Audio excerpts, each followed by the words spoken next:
to another episode of TFU. Woo-hoo. And you still doing that shit. When I'm over here, you can't do that. No? No. Yeah, okay. No. Okay. All right. Today we have a comedian. Let me tell you guys this. First of all, I seen his comedy and I immediately inboxed him. And I was like, we got to have this guy on the show. His name is Henry Coleman. All this right. motherfucker's really funny, y'all. Welcome, man. Thank you. Hey, man, welcome, man. Glad to have you here, man. Appreciate it. Happy to be here. Yeah, it looks like, so you're from Memphis, right? Memphis, Tennessee. Okay, how was Memphis? I heard Memphis, you know what it is? I heard Memphis dangerous. You gonna have to clear it. I heard people be dying in Memphis. They tell me it's one of the roughest cities. Are you guys #1 in murder capital? We up there. I'm not proud of it. You say I know. But you know, people be the proud only reason of why it. I say that, because you came in here with the beanie and the sweatshirt, like you was like, I don't know if we're gonna get into it today. I mean, I'm not proud of it. It is. There is some good parts. Okay. But Memphis is. I don't think it's as bad as LA. LA is bad. Now, this is what I will say. Did you see the one rapper Which one? that was in the car and they was like, yeah, we in Memphis and we driving through the hood, and then the following day, He got shot. all day. Yeah. So, Is that what y'all? Is that, here's the thing. you can't play with it out there. You can't, but okay. So here's the difference between LA and Memphis. Okay. And LA troubles finds you. You know what I'm saying? Like you go No, that's outside, true. trouble. You know, you like, hey, cuz or whatever. What's your set? Where you from? Yeah. In Memphis, you have to find trouble. Oh, You have to, you know what I'm saying? You have to, you gotta be looking it's for it. around, but you gotta be looking for it. Now that's around, but it's not so prevalent. If you end up in trouble in Memphis, it's because you was looking for it. Okay. You was looking. Ain't nobody just pulling up on you unless you rate. Please come rob me. Please come kill me. You know what I'm saying? You can ride. It's safe as long as you're in the right places. Okay. And it's a lot of right places. It's a lot of good places. The guy who was talking, well, he was. But I don't know. He was like real rah. Yeah. But the places that are bad. So know what I'm saying? young Dolph, he was in a bad area. No, he was where he was supposed to be. He's one of my favorite drivers. Yeah, like, they was looking for him. They was looking for him. Yeah, that one hurt you? They was looking for him. Like they had. I'm not in street business from what I know. Right. They was looking for him. When they saw him, they wanted him. It was on. Yeah. And I think they knew it was Thanksgiving. They knew he would be there. It was somewhere he frequently went to, and they was like, these are the things he does around these times of year, and they just laid in traps and caught him and saw him. Yeah. I hate that we do that to each other. Yeah. Because it literally We all lose a lot of of us is artists. fighting for the exact same thing, which is a better life for us and our family. Okay. And when it goes beyond that, I'd be like, is it really that serious? I mean, but it's a part of the repertoire. It's a part of their business. Going to prison, being part of violence. That's a part of what sells that culture and that music and helps them to make money. People have to die in order for people to take. People have to die in order for the people to think it's serious. Like you rapping over the beat, like with Drake and Kendrick. Nobody died. That's the only reason why it wasn't interesting to me. Like, yeah, he's calling him gay or he's saying he had sex with children, but he didn't kill him. Like, he's not dead. That's why we like that baby that much. You know what I'm saying? Like, he's not. I mean, until somebody kills somebody, I'm like, all right, whatever. He's like, not like us, and he's a pedophile, but you didn't shoot him in the face, Right. So, I mean, what? in Memphis? Can you just carry a gun? Oh yeah. Oh, you can. Tennessee, open. Tennessee, Yeah. no license, no nothing. You can just go buy a gun and just have it on you. Yeah. Open You know carry. what's so funny? I have apartment buildings in Macon, Georgia. Okay. And so Open carry? Yeah. I ain't never seen nothing like it. So it was a dude, it was an older guy, came into the place to rent an apartment. We had just bought the building, so we introducing ourselves, looking for new people. And the motherfucker came in with the gun just right here. No holster. no, just between it. He was like, yeah, I'm looking for a place to stay. I said, look, you got a place to stay. You gonna be all right. Yeah. We got one for you right here. We don't want no problems out of you. Yeah. I mean, because he gonna run off any burglars, any. Yeah. My next door neighbor in Memphis shot at some kids breaking into cars. He came out and I ain't have my gun on me at that point. Okay. And I just heard pop, pop, pop, pop. I go outside and I thanked him. I was like, I appreciate it. They haven't been back. They haven't been back. Because they kept busting windows out of cars. cars. They was coming from an apartment complex. We live in a house. And one night, he was just sitting on the porch. He was like, I keep seeing him, go just kind of being spooky in the dark. And you just hear a splash. And then, somebody's car windows would be broke up. So he just came out. He saw him. He just shot. He's not trying to hit nobody. He just shot. And he just let them know this ain't the place. Man, this ain't the place. Yeah. Good. Yeah, I understand Memphis, man, because like we get a bad rap because we do have a lot of violence. Okay.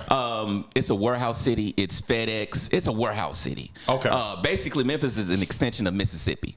So Mississippi is like the country. Imagine a country with more paved roads. Listen, and you telling the truth. Mississippi don't have paved roads. It's a lot of dirt roads in Mississippi. I mean, not because they'll see this like, oh, they talking. No, it's very country, kind of backwoods. Everybody know everybody. Everybody know everybody. Family, like everybody. That's why they solved the murder so quickly because people know immediately.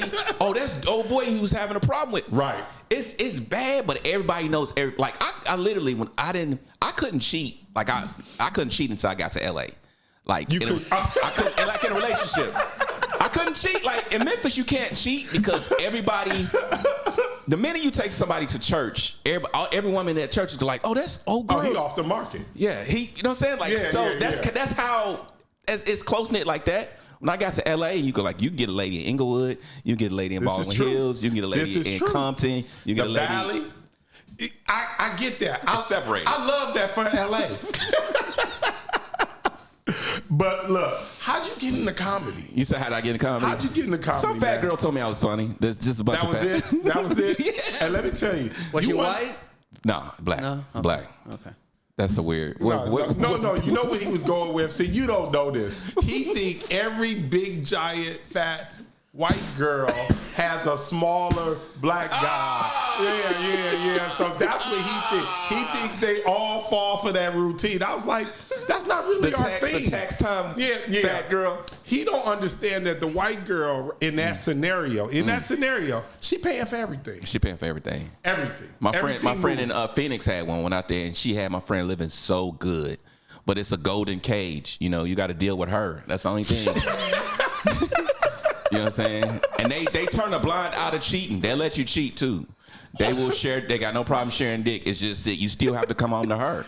So you got a car you want to drive. Right. You probably got a Hemi. You got something nice. Right. Spacious two-story house, food but you got to come home to her. That's the only thing, man. That's the tough part. That's the only. Alejandro, you keep you kind of like him a little bigger though. No, but I like everything. You like everything. I like everything. That's funny. I've had my fair share. But like the big girls, like I don't like being seen in public. Like You know what? I'm gonna tell you when I did Big or Uglier, I was Big like, or Uglier. Yeah, I always wore that on my chest. I always brought my girls around. I had roommates. I had this fat ugly chick, and I would dare them to say something. You know what I'm saying? It's like they'll look at me weird. I was like. I'm not going. I never hid mine. Like this is what I do. This is what I'm doing. Get your shit together. I'm like, where your lady at? Where your lady at? Dudes like hold out. Like when our money ain't right, we'll just go with nobody. Like nah, nigga, I'm gonna have somebody. Yeah, I'm gonna have somebody. Those is waters I've never swam in. You said what? You never did that? Nah. You never was down? The big girls? Nah. You're missing out. But that's how. I mean, not after to 140, they become invisible to me. Man, come on, man. I promise. 140. But you tall. You tall. I am tall, but you've always had your pick of the litter. I don't think height had anything to do with it. I was unfortunately one of them. I'll just do without. I'm good. I can't. I don't know how y'all get around all that stuff. Look, but when I was coming up, my uncles and my cousins was like, this is who you learn with. Like you start off with the bigger, ugly. It's the starter kid. That's and then you learn. That's how I started. You learn, and then that's how you started. Because they told me there's like if you mess with cute girls tell cute girls. So if you learn on cute girls and you don't know what you're doing, they telling other pretty girls. Okay. Fat girls tell other fat girls. So I mean that's what. So you're starting comedy? Yeah. Yeah. Listen, we like you. You can come to this show anytime. Okay. So my starting comedy. I was in college, did an oral report. I was always kind of fun. I was never the life of the party, never a big personality. I was never like a class clown or nothing like that. big family, had huge personalities in my family. Okay. So 3 sisters, cousins, always kids around. And so whenever I did speak, it was something, it was poignant and it was funny. Whenever I did say something. Right. But I rarely spoke. But when I did, it affected people. When I got into college, I ended up doing a report for school, and the class was rolling. Like the whole class was just dying the whole time. Right. And I didn't even mean to be funny. Right. So I was like, okay, let me get this shit a shot. And I went to an open mic and you fell in love. Fell in love with it. Yeah. I love that. What made you decide, hey, I'm gonna leave Memphis? Because Memphis is a good sized city. Is it hard to become a huge comedian in Memphis, and that's why you took your talents to LA? But that's what they say. Like Eddie Griffin came there. I was actually working at the comedy club when the Kings of Comedy came back in '98. Steve Harvey in there. So the Kings of Comedy went to the Orpheum, and then they would always have after parties. So they had an after party at the comedy club, which is doing to be a comedy club. I ended up serving who I later opened for on the road at Cedric Entertainment. I ended up serving him drinks and getting DL, hot wings and stuff like that. And Steve showed up and kind of serving them hand and foot. Right. And then later meeting them, which was crazy. Maybe 10 or 12 years later, or 15, 16 years, actually meeting them, shaking their hand, and getting that those. Was dope, man. Yeah, it was crazy. Yeah, it was wild. So everybody was like, "You gotta leave town. You gotta leave. You gotta leave. You gotta leave. You gotta leave." Now with social media, if you can just strike it rich in your bedroom, just keep making videos and with the backdrop, and you don't never have to come to a city like this. It's kind of made LA or New York like irrelevant. Now, you did this joke, man. Okay. This shit blew my mind, man. I'm telling you, man. The joke about the daughter. Okay. And you told me that was true. The story about my daughter with the guy breaking out the windows. Yeah, it was a true story, man. Man, can you share a little bit of that with us, man? My daughter, we all fathers, but yeah. So I got a daughter. She's dating and she's dealing with the little boys. First of all, my daughter said she was gay when she was about 14. How you deal with that? I said, but you fell in school. It don't matter. I don't care if you eat vagina. Can you please pass? Just pass, my nigga. Like, so her mother was doing the, I'm a Christian. I ain't gonna go for this shit. Die, bitch, die, bitch, die. You gotta come pick, just right. She was doing it. I was like, so both of us can't take a hard stance. Okay. So both of us can't take the, this is wrong against the Bible. I'm like, it's other shit. And I had to tell my daughter, gay is not an accomplishment. Talk to her. It's not a career choice. Right. You know what I'm saying? It's like, that's fine, you like girls, but it's not a career choice. Right. I still need you to pass and do well in school. So I got behind it. I can show you pictures. I went to the gay pride parade. We saw the little dudes on stilts. This a real dad right here. This a real dad right here. Kids will do different stuff to rebel, and the more you react negatively, the more they'll do it because they know it's fucking with you. So I was like, true. I need you to pass. I need you to pay attention in school. Right. I don't give a damn. So after I ain't care, it kind of subsided a little bit. And so she went back to boys. She from girls. But the thing is, what she was going through. Did you know that she had made the switch? They don't tell you, but she was like, "Oh, Dad, I'm talking to this little guy." And right. I know you was like, okay. I didn't celebrate. You didn't react. You see, I didn't celebrate. I went like, yes. Just like she's like, oh, I'm talking to this guy. I was like, okay, cool, straight.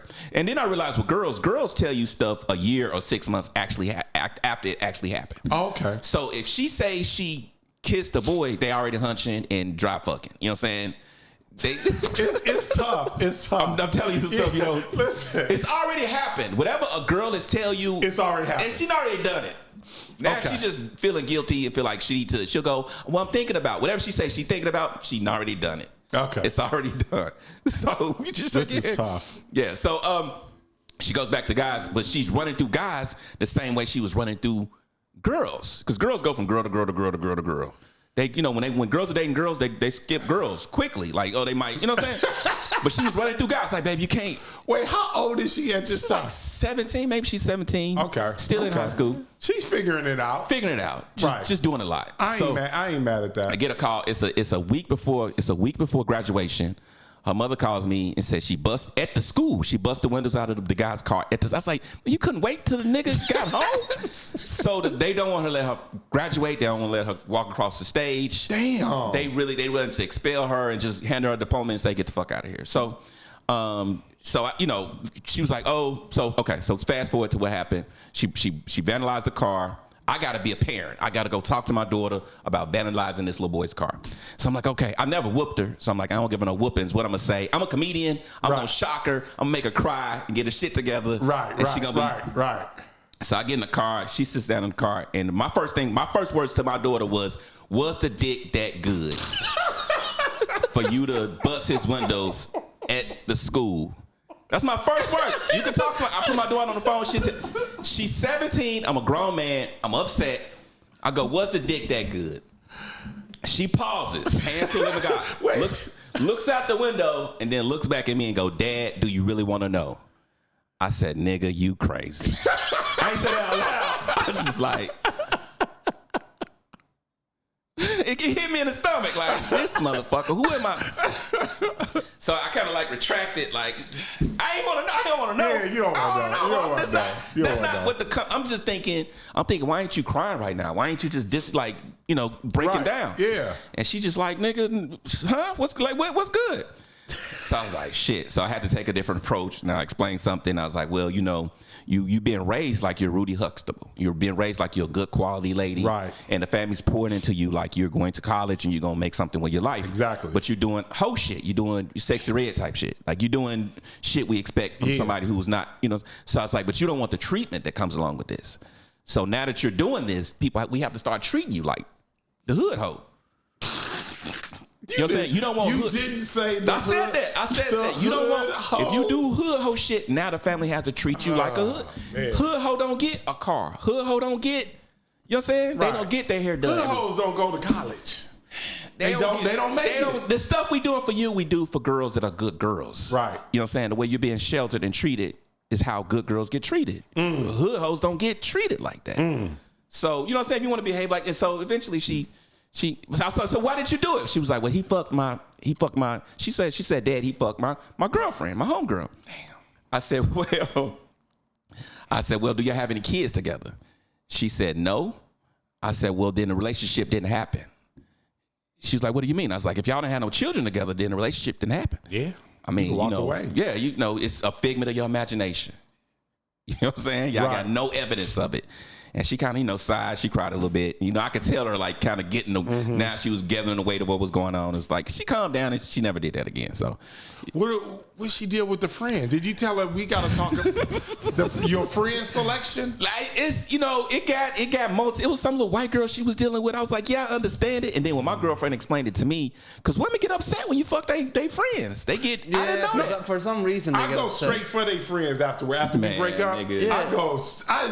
I be like, you're going to have 8 daughters because of that. And guess what happens? What happened? The girl goes after your friends. Don't do that. Oh, I don't mind that. You don't care? No, I'm not tripping. I'll be like, yeah, have fun with it. Yeah. I'm cool. So yeah, it was like a learning. It was like a learning, but to be a father in that moment. And to start, as when you become father's daughters, like when I pass little boys, you pass little boys playing football, all I see is baby makers. Right. All I see is little niggas. I was like, nigga, my thing is like, you're not going to come to me and go, my daughter's pregnant. And you're going to go, I got a scholarship. Like, no, nigga, you ain't got shit. Right. You got a child coming. You know what I'm saying? Like, that's right. You ain't got nothing, sir. You have a baby on the way. Right. We going to handle this. You know what I'm saying? Like, that's not going to happen. How long did it, take you as a comedian to this, honest story, being able to be extremely honest on stage and all that stuff? We all comedians kind of start out just trying to make people laugh and saying what you think is going to be funny. And you do it so much. I've been doing it for 20 years. I got tired of one day I wasn't getting further making people laugh. So I was like, I enjoyed telling my truth. Right. So I was like, how do I mix my truth into, because I know how to make people laugh. Right. So, but then how do I make it enjoyable for me? You know what I'm saying? Like, okay. You know what I'm saying? Like, right. How do I make it where I'm excited about? And these are my real life. Like, this is what the fuck is, if you come out now, you see my show from beginning to end. I'm talking about what's really taking place in my life, like every day. Like, I got knock jokes. I got stuff that can, just like, oh, this nigga crazy. But the hefty part of it is stuff I'm experiencing right now in real time. Yeah, so you just kind of get bored after a while. I don't know about other comedians, but you just get bored of just making people laugh. That's it. You learn how to write jokes, learn how to make hot topics funny or like current events or tell stories. But at a certain point, you're like, okay, I'm making people laugh, but you know, let me tell them a little bit something about my life. And I was worried at first about like people judging me, but I was like, fuck it, you know what I'm saying? That shit funny as hell. Yeah, man. so because it felt honest though when I heard it. I was like, oh man, we got to get this guy on the show. Yeah, man. I mean, I talk, and people was like, well, how did she feel? And about me telling the stories, and she don't give a fuck. She cool. She like whatever. My daughter comes to my show. She was just in my show the other week. So yeah, she's a different person now. It's a whole nother. She's 25 now, so she's a whole nother deal now. With what's going on? It's a whole nother fucking deal. It's a whole nother deal. Who are your influences when it comes to comedy? Influence, Don Wrinkles. Okay. What's he white, right? Yeah, he's the roast guy. The roast guy. Don Wrinkles? Yeah. You know, I don't know. This is sad. I don't know a bunch of white people. Because me personally, I know you're a comedian. You look at the craft a little bit differently. Okay. I don't think white people funny. So you say you don't think white people are funny? I don't think white people are funny. Now this is the. I'm gonna tell you why they're not funny. This is why it's weird because. And I'm gonna say them words so you can post these words. Why white people are not funny? I'm gonna tell you after you get this explained. But now let me tell you that Seinfeld is one of my. I love that fucking show. Okay. They have. I think George Costanza is one of the funniest motherfuckers that ever hit the TV air. You said, I don't know white people, and then you said the word George Costanza. George Costanza. Now, I do, but I know his character name. Now, I don't know his real name. I have no idea. I have no idea what his real name. Okay. Now, so that's really weird for me, but as far as like stand-up, I just be sitting there like, it don't appeal to me. Yeah. But go on, tell me why. Because white people are not funny is because they're satirical and they're mostly wit. They write jokes from their brain. They don't connect the two. You know, you very rarely see a white person connect their mind with their heart when it comes to humor. You know what I'm saying? With blacks, we have to, we communicate from our heart. You know what I'm saying? Like we communicate from our heart. Right. So everything's got to be connected to real feelings and real emotions. If motherfuckers just go, you know, why is the sky blue? Why isn't it weird? Have you ever noticed? You know what I'm saying? Isn't it weird? You just sitting there like, what the fuck? Like, you need somebody that's gonna tell you like, man, I had a car accident today. This motherfucker had no insurance. That's, you know what I'm saying? That's shit I can identify with. Yeah, identify and connect with a real emotional place. There you go. That's coming from, that's something that's grounded in real reality. But they like this, just like, observation and wonderment, and what if a bird could talk? You know, that type shit. Okay, so you said Don Rico. So Don is a roast comic and he's dark. I studied the dark comedy, bluer stuff. Like when you learn comedy, you learn all kind of comedy. You learn clean comedy, you learn corporate comedy, you learn church comedy, you learn wit, sarcasm, physical humor, Martin Lawrence, or like people that do voices, Kevin Hart, storytelling, characters. It's different kinds. I do like dark or like blue comedy. Got you. Which is like, it just kind of, like I'm the type of person who would be on a crime scene with 3 dead bodies and be like, why they bleeding like that? You know what I'm saying? Like, I laugh at people getting kicked in the stomach. Like that's my, you know what I'm saying? Like the hurt stuff is what. I guess we can see your comedy as dark to a certain degree. It's just funny as a motherfucker, man. I'm here to like tell it's you. very like socialism comedy that you kind of study like how society works. Because the other one that I relate to is about a guy, fucking a bunch of girls, but once that girl sucks another man's dick. Funny. That's yeah. That one is great because I relate to that. It's never something you want to see on tape. No. So yeah, that's those are the people like that genre of comedy is kind of like what I gravitated to. I start off real clean. If you watch my old stuff, I start off real clean. But like I said, I got bored and it wasn't really moving. And I was like, I used to do shows for white people, but I would just rub them the wrong way. I was just the wrong way white people rubber. And I was on my way up, and I walked on stage one night and I said, man, I know why white people love guns. I was like, and they was like, why? I was like, because I would love guns too if I lived next door to people that my parents owned.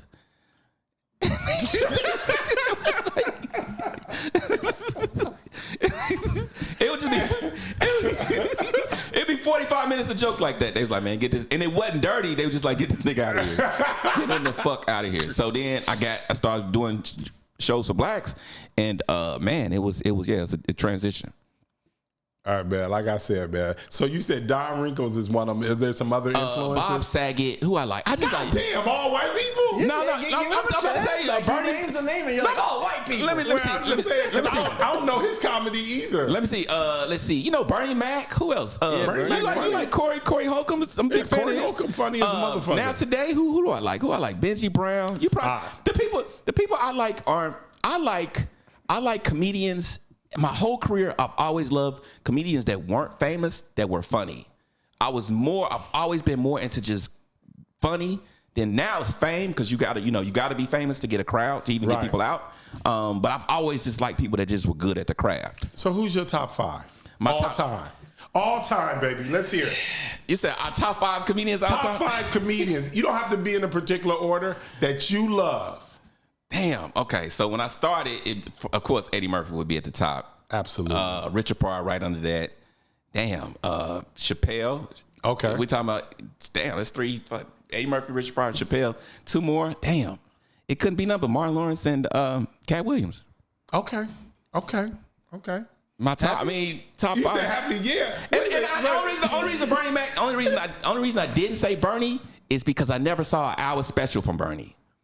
And did he have an hour? I never saw. You know, I think you might be right. I never saw a standalone hour. I've seen a cumulative hour, like I just so many bits here and there of people having like this 15-minute set or this 10-minute set. But just that one thing when he walks out and he's not a part of nothing but just him, and he's just holding your attention. At like, you know, Richard Pryor used to do his whole shows by he didn't even have an opener. Back in the day, Richard Pryor, the dude that was an activist, all those guys, Bill Cosby, they would just come out and do 3 hours by themselves. They would just walk 3 hours? 3 hours, just walk out on stage. Is that what Richard was doing? He was doing 3 hours? 2 hours. The standard show a long time ago was 2 hours and 30 minutes. I did not know that. Standard show. Bill Cosby, just listening to him when people could just now most shows are hour 15 minutes, an hour 30. They get you in and out. Even theater shows are maybe 90 minutes. Because people attention span is so short. Attention spans like that. Right. Yeah. How you get hooked up? Because I know you went on the road with Corey at Holcomb. How you get hooked up with him? We're doing shows now. I haven't technically been out with him.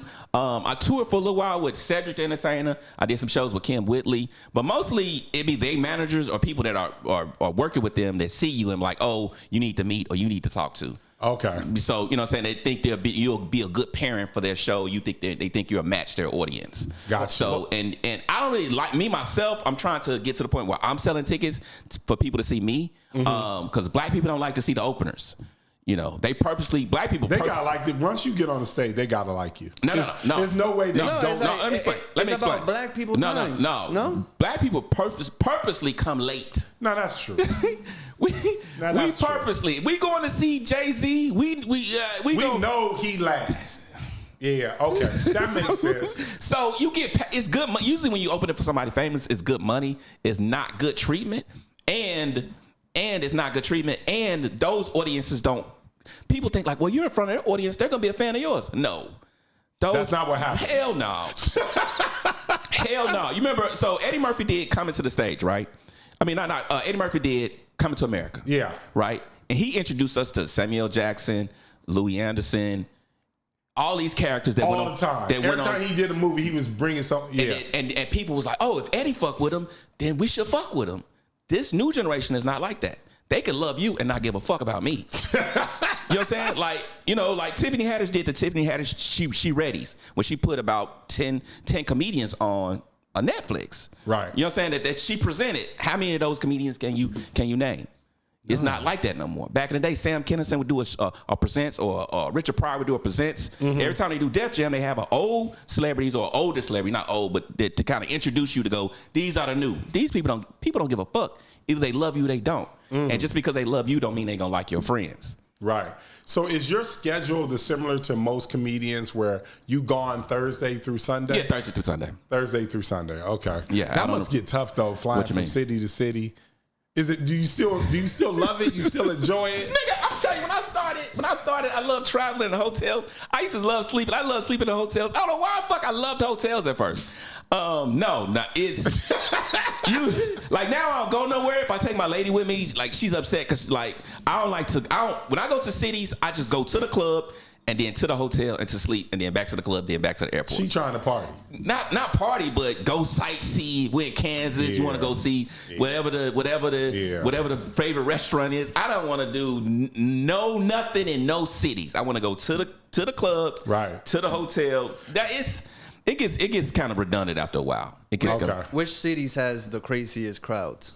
What city has the craziest crowds? Man, I love, you know what? What do you mean by crazy? Like, rowdy, more likely you get heckled and stuff like that. Small cities, like any place that's not a major market. You go to like a Mobile, Alabama, or Pensacola, Florida, or you know what I'm saying, or Jocelyn, Texas, or Killeen, or like anywhere where they're not seeing high quality entertainment on a regular basis.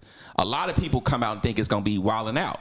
Where, right. You know what I'm saying, well, we're going to be going back and forth with them, roasting and checking. Like, no, I can do audience work. I can do that shit, but I got a show I developed. And I don't think people are interesting.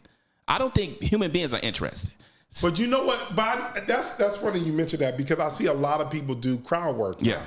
But I know why they're doing it. Yeah. Because it's really not part of their show. It's a throwaway for the internet. It's not only a throwaway for the internet, but you don't have to burn your real material. Right. And then people are so interested in themselves. These motherfuckers, man, have made regular people think they're interesting. Yeah. They feel they get the way in. You're not. Yes, because that's the way they sell you shit, is to go, what's your opinion about this? It don't fucking, I'm asking your opinion because I'm trying to hook you in to buy it. I don't give a fuck about your, right. But people think like, oh, they care about my opinion. Let me post a response to that. Nobody gives a fuck about your opinion. They want you to buy these tires. So, but they bring that same entitlement to the show, and they're sitting there like, so when is he gonna break character and talk to me? Right. Never. He said never.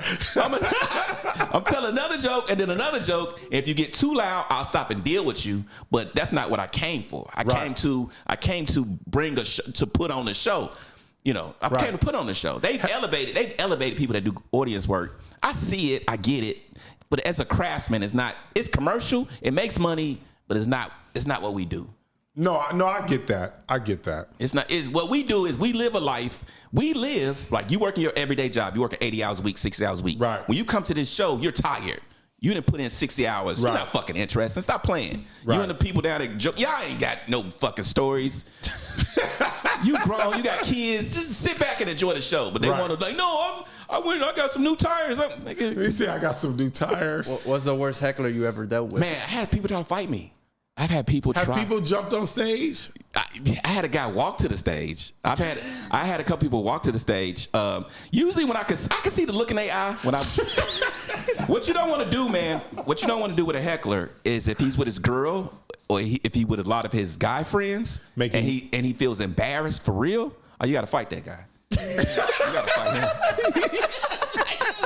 You got to fight him. That's the dude at the end of the show waiting for you. No, let me get you a drink. And like, nah, I'm good on the drink.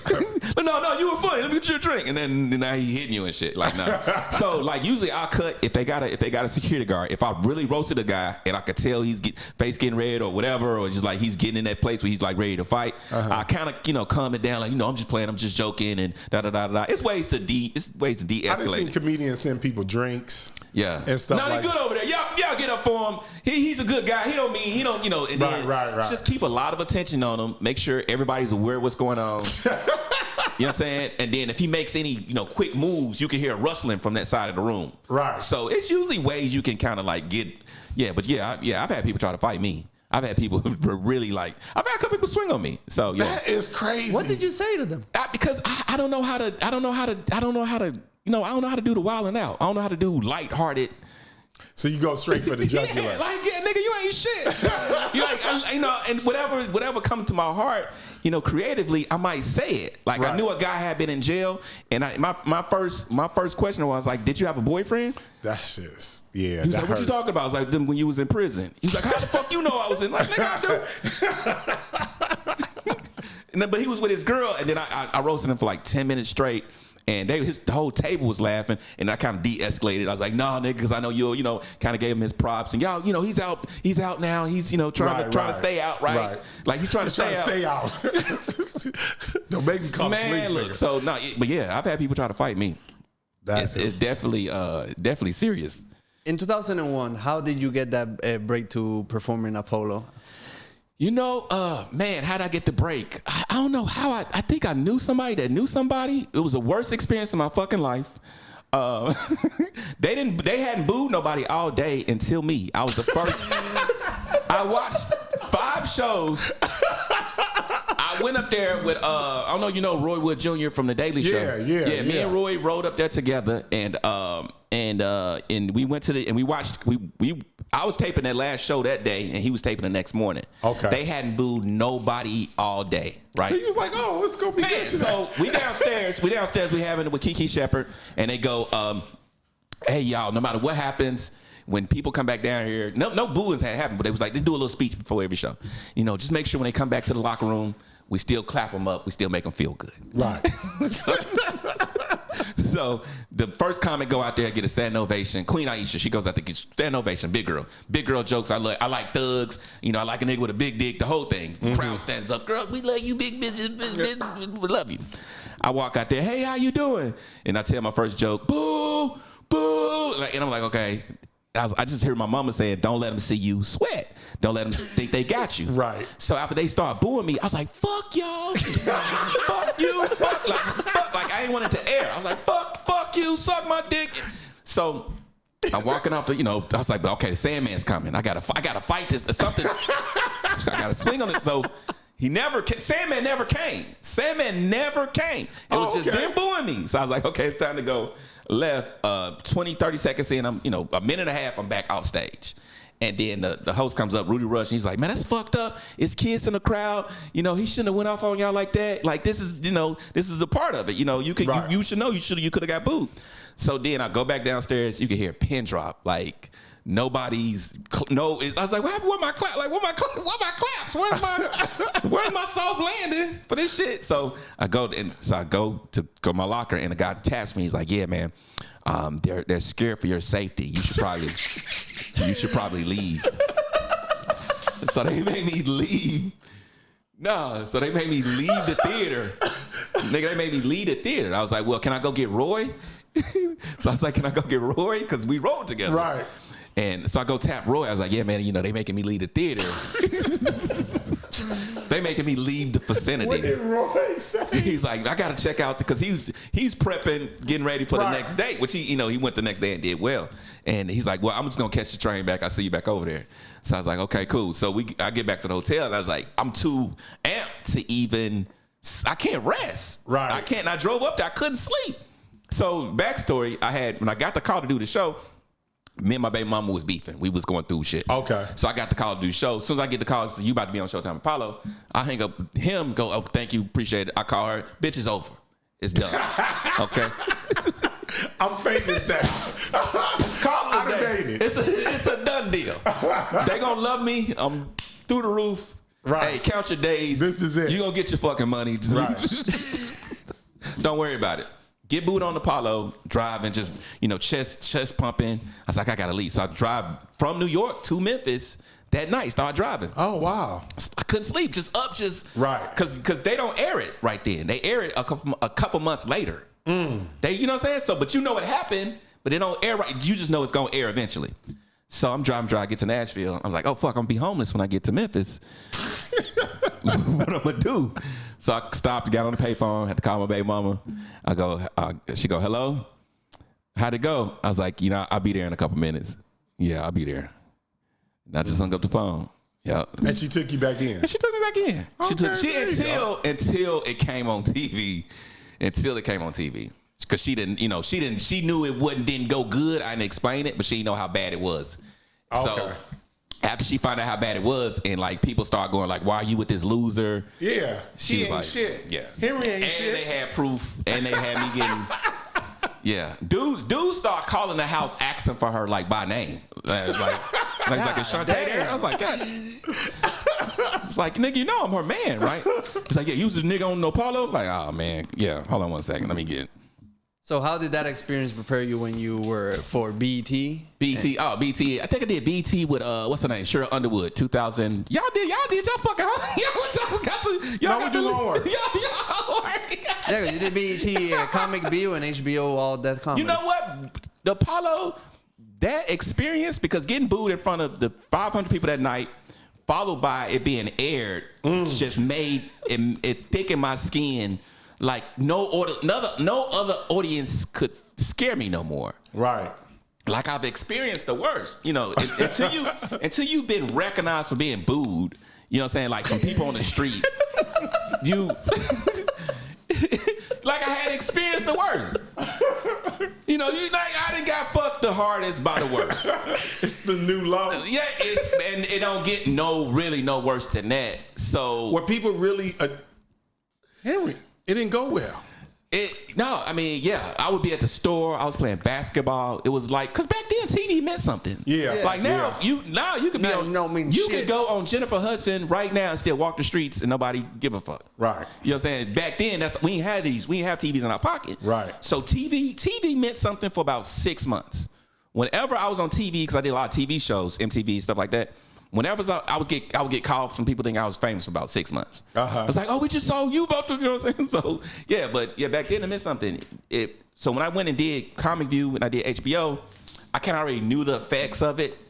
You know what I'm saying? And I wasn't as moved by it in that hyper. I could stay calm and kind of just, go through the process. Right. Oh, man. Yeah, I was crazy when I did HBO. I was actually a little too fucking drunk on set. Way too. But I thought from the stories I heard, so I get to... You don't remember? This nigga, so... the wild stories I heard about the business, right? I shot HBO, Def Jam, and I shot it with Ryan. I shot it in... We shot the same season, 2018. So... you talking about Ryan Davis? Yeah, shot it. Oh, okay, and just Hilarious, and... Ryan Carlos, Davis, that's my homie. Yeah, shot it with Carlos Miller. We was all shooting the same days. So... But everybody was cool and calm. Like, I had heard all these stories about Def Jam, motherfuckers doing cocaine, bringing guns, pit bulls, bitches. Like, I'm just hearing all these wild stories. Right. So I show up to Def Jam like, nigga, this about to be crazy. Right. This about to be who got the shit? What the X? You know what I'm saying? And everybody else is like calm. Got their little wardrobe, getting their makeup done, going out there doing their sets. I'm like, what the fuck going on? I'm in the back drinking. What a party! I'm taking my shirt off. My manager's like, they wondering, are you sober enough to can you do the set? I was like, yeah, I'm fine. What is wrong with? I'm like, what's wrong with y'all? This supposed to be a celebration, right? this it, right? This Def Jam, this bringing that, right? Man, everybody just kind of subdued, going out there having their little sets. I mean, they were funny, but it just wasn't the rock star. I think it took me a long time to stop treating this business like that. Like what I heard about old school. Right. Like now it's so like everybody's so kind of like, yeah, okay, I'm gonna go do my. I mean, they're funny. I'm not saying they're not funny, but that behind the scenes crazy stuff, you don't hear about that no more. See, that's why kind of at first the entertainment business drew me in because of the drugs and the parties and all that stuff. That's what I thought it was. It's not that no more. No. It's not that no more. Everybody is that Diddy stuff. That shit is not. How you feel about Diddy? What you mean? What you mean? How I feel? I want to know who's the new dudes fucking dudes for fame. He fucked it up because now you got to figure out who it is. At least before you knew, like, okay, if I suck this dick, I'm on my way. Now you got like, who? No. The next person is not gonna reveal themselves. Wait a minute, did you hear what Kanye said? What'd he say? Oh man. Okay, so you didn't hear this? He came out with a new song. Because he always say new shit. What he say? This is like 2 days ago. He came out with a song called Cousins. Okay. And then he kind of revealed that him and his cousins used to watch porn magazines together. Okay. And that they reenacted what they saw. A boy? So he said he said he was sucking his cousin's dick until he was 14. How old was his cousin? I think he's a little younger than him. So he was molesting his cousin. That's crazy. Shit, that's wild. I couldn't believe. I was like, you don't have to share everything. That's just trauma, though, man. You just dumping. Now you just dumping on the world. That's just trauma. We ain't need to know that. Yeah, no one needed to know that. You're supposed to take that shit to the grave. Yeah, but that was his. I had this joke called. I was like, I wonder why so many celebrities have been raped or molested as kids. And this is probably the worst joke I ever told. So, and I was like, because everybody has a molestation story. Monique, Oprah, everybody got fucked as a kid. Right. Stop laughing. Why you laughing? But a lot of people got fucked as children. Mike Tyson, Sugar Ray Leonard. A lot of people took dick as a kid. I said they need to have a reality show called Star Makers. Oh God. Where they put the molesters in the house and they compete for cash or prizes. You give me a kid, I'm gonna give you a. So I mean, that's yeah.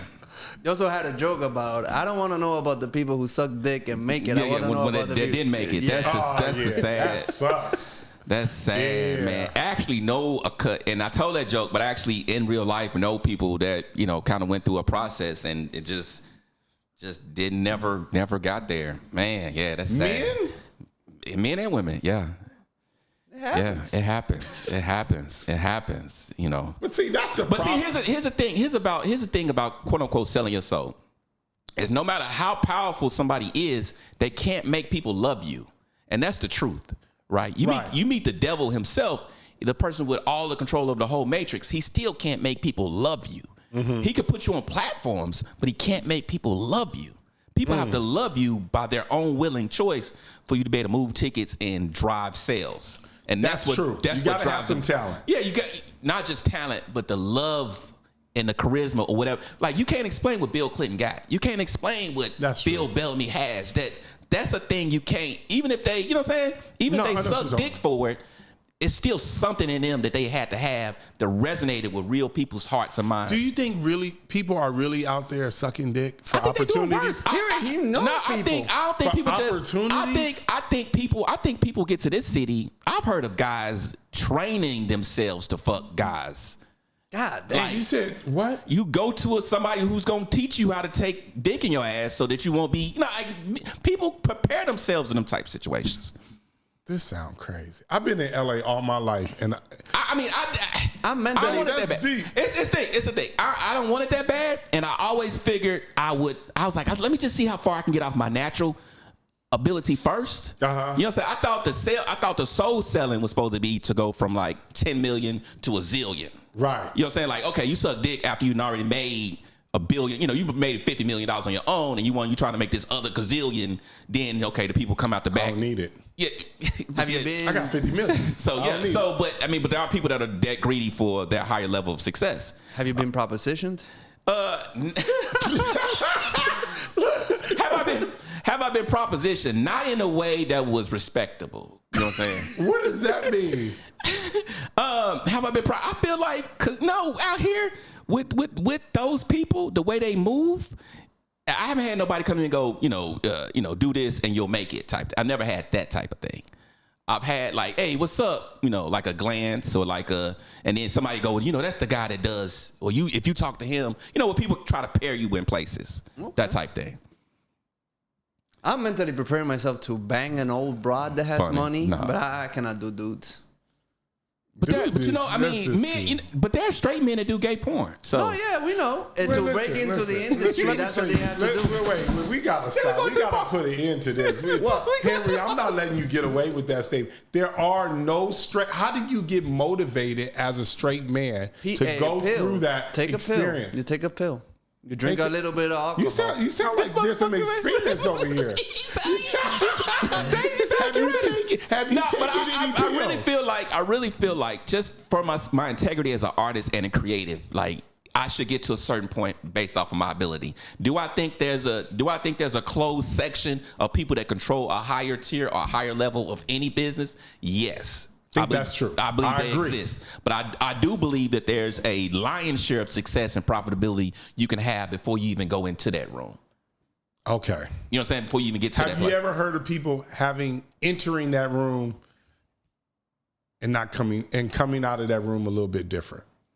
I mean, but it's your job. I think, if I'm thinking about it idealistically, it's your job to try to wear the process like you didn't go through it.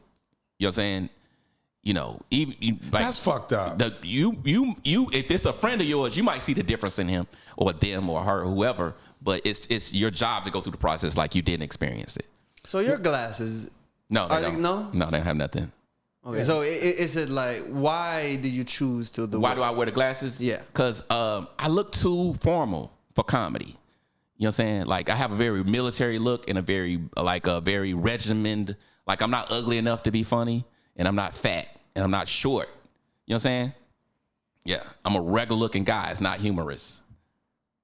So when you put on the look that you think is funny, you think you get a better applause? They softened. So when you first walk on stage, it's all about that first energy you get, right? And that first energy you give. So women, when I look regular, like I just look like a Lorenz Tate or just like a guy at Best Buy, right? They like, why am I fucking looking at? So it takes you gonna laugh, but it's gonna take me about 3 or 4 minutes to get you to laugh, right? Versus if I got a little slant about me, little disheveled, something don't quite look right. Now you got a little sniggle, you sip your drink.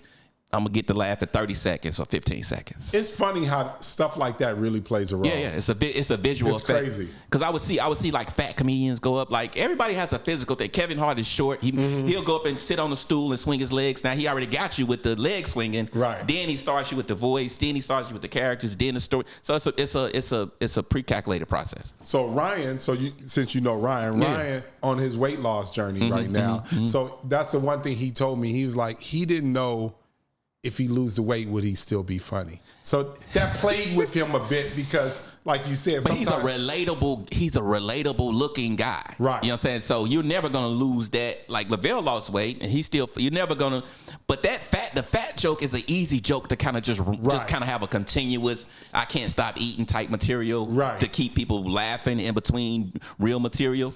So you'll lose that crutch. Like being short of, like I seen somebody handicapped or got a small leg or something. They lean on that to be funny. Having a physical ailment helps to be funny. So you got 2 baby mamas? Yeah, I got 2 baby mamas. How is it having 2 baby mamas? I've heard a lot of baby mama drama. Where people who have baby mama drama. This guy. How's it having? It's better having 2. Damn. It's better having 2. I had the most problems when I just had 1 baby mama. Man, my life was fucking hell when I just had 1. Because when a woman has your only child, they know they got your heart. They know they got you by the fucking balls. You know what I'm saying? When I had my second daughter, my first baby mama was like, okay, this nigga don't give a fuck no more. So, he got bigger fish to fry. Let me get on my P's and Q's. Let me stop. This nigga ain't stop. Yeah, so it was like she saw like, okay, she kind of let up all the shit. And then plus with my second baby mama, I had already saw the drama. I saw all the worst shit, all the worst shit. So I could come to her and go, look, if I see this, if you do any of this shit, then these are going to be the consequences. Right. You know what I'm saying? So yeah, it's actually, I tell dudes, get 2, have at least 2. Damn. Don't have 1. And then when you have a child, have at least 3 or 4 kids by the same woman. You're going to have hell from a woman if you only put 1 child on her. Damn, that's all I'm doing is 1. Nigga, please. No, at least 2. You got to do 2 so they can have. You got to do 2 so they can have. That nigga got a cousin for them to play with. Did you have siblings at your school? Yeah. You don't want your son to have a half brother or half sister. No, I don't. You know what? I figure I just want to give that motherfucker everything. Spoil the shit out of him. Put him in front. Just give him the best of everything. I don't know. I don't know either. Because you know what I always feel like, especially, growing up in the hood. Yeah, what you about to say? But growing up in the hood and shit like that, I just feel like, we always feel like people got to earn it. Nah, fuck that shit. I'm going to be white. Funny. I'm just going to get them niggas that shit. Yeah, you have a problem with Bronny. But you got entitlement issues. You got entitlement issues that come with that. Plus, when having siblings, you get to do a lot of the preschool stuff at home. So we taught each other and we fought. So by the time I got to school, I had already been fighting. You know what not to say. Yeah, not to say. I already knew what it looked. I already kind of knew what the jousting between my youngest daughter. My baby mama called me and said my daughter took a knife to school. My 7-year-old. Back when she was 7, she's 17 now. She took a knife to school. And she was like, I was like, well, put her on the phone. Wait, is this the same one with the boy? Okay. Like, man, your kids. So she was like, I was like, why'd you take the knife? She was like, I had a problem. I had to get an understanding. I was like, okay. I was like, I had to get an understanding. Man, look. So I was like, so you know what not to do next time. She was like, yeah, I know not to, take a knife to school. So I was like, okay. So when I got to town, I went to the school to kind of see these fucking kids are big.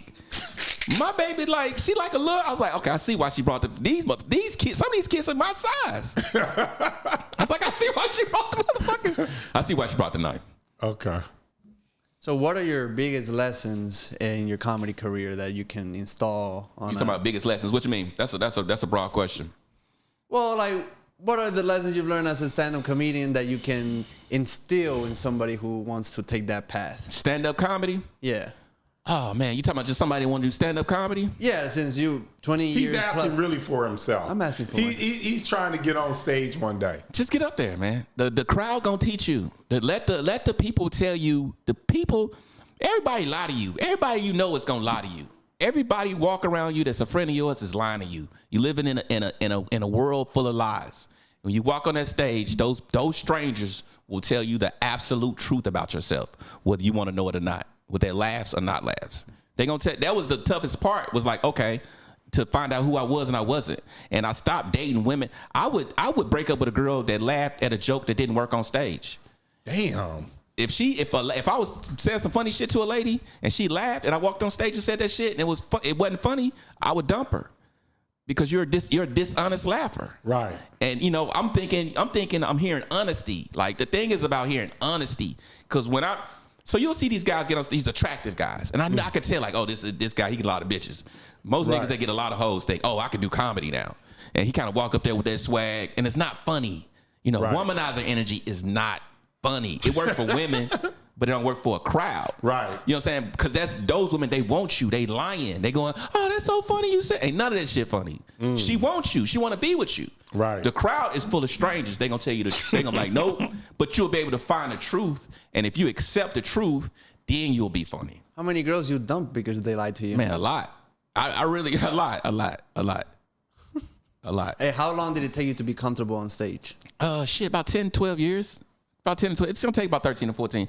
That's to be comfortable. Then about another 4 or 5 years to try to develop your own voice. You're going to sound like other people. You'll hear, like, I can hear comics in comics when I hear them. Like, okay, he sounds like Daniel Tosh, or he sounds like Corey Holcomb. He sounds like Ryan. He sounds like Tommy Davis. I can hear their style and their cadence and how they're communicating. Got it. Most time when people start, they communicate the way they heard the person communicate that they thought were funny. And then eventually, just doing it repetitiously, you start forgetting what you heard and you start being who you are.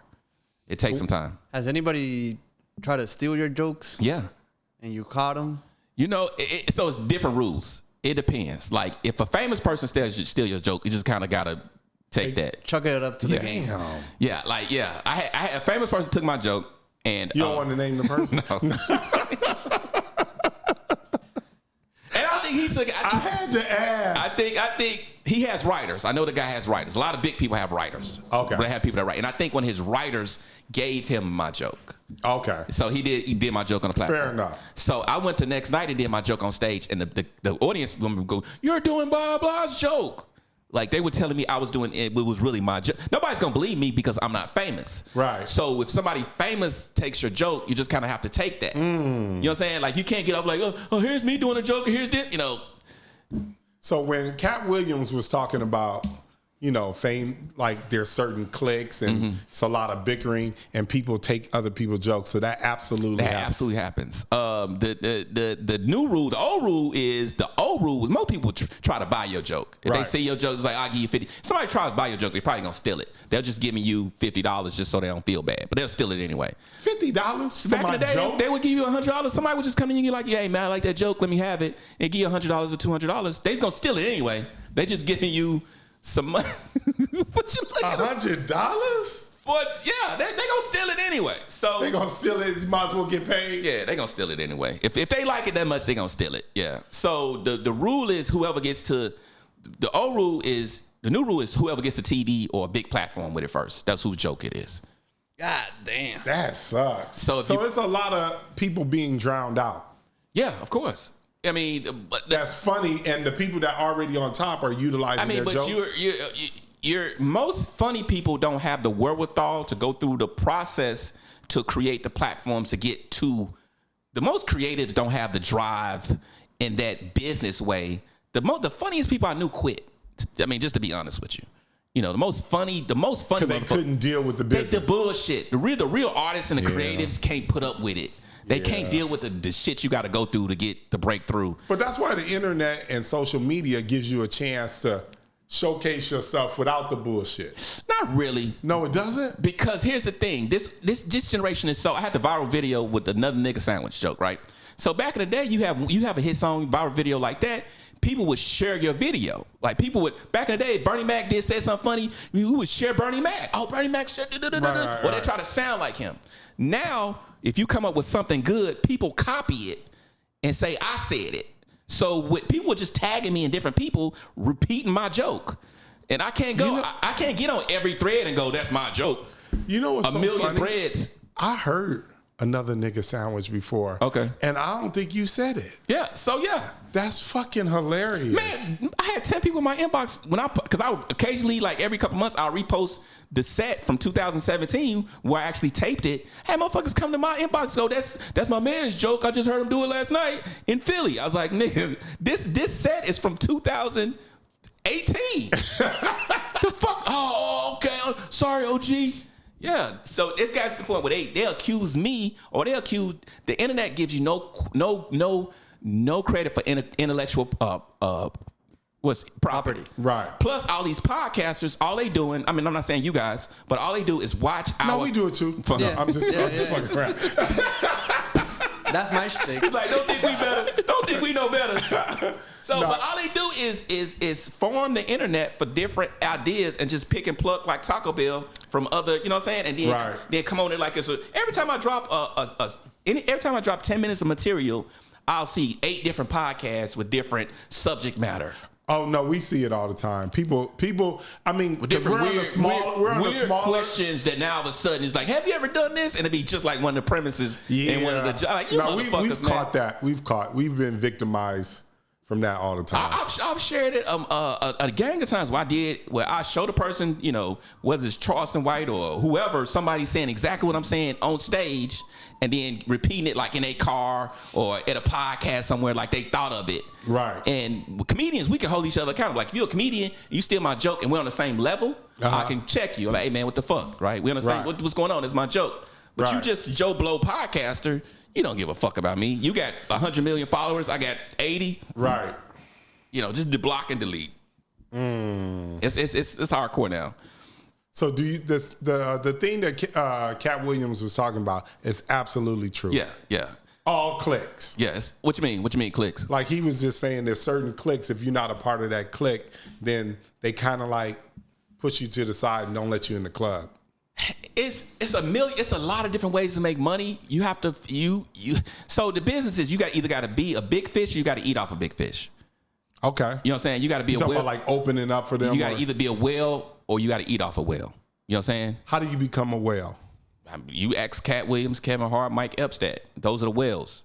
You know what I'm saying? Those are the guys those are the big fish. Right. So if you're not one of them, then you know, or Mojo Brooks, you know, people that are getting big, moving tickets, they can sell tickets. Those are the whales. Those are people that can generate money. Mojo Brooks is funny. Yeah, but he's starting to generate money and popularity, success. You know, those are the whales. Right. So you got to either be one of them or you got to eat off one of them.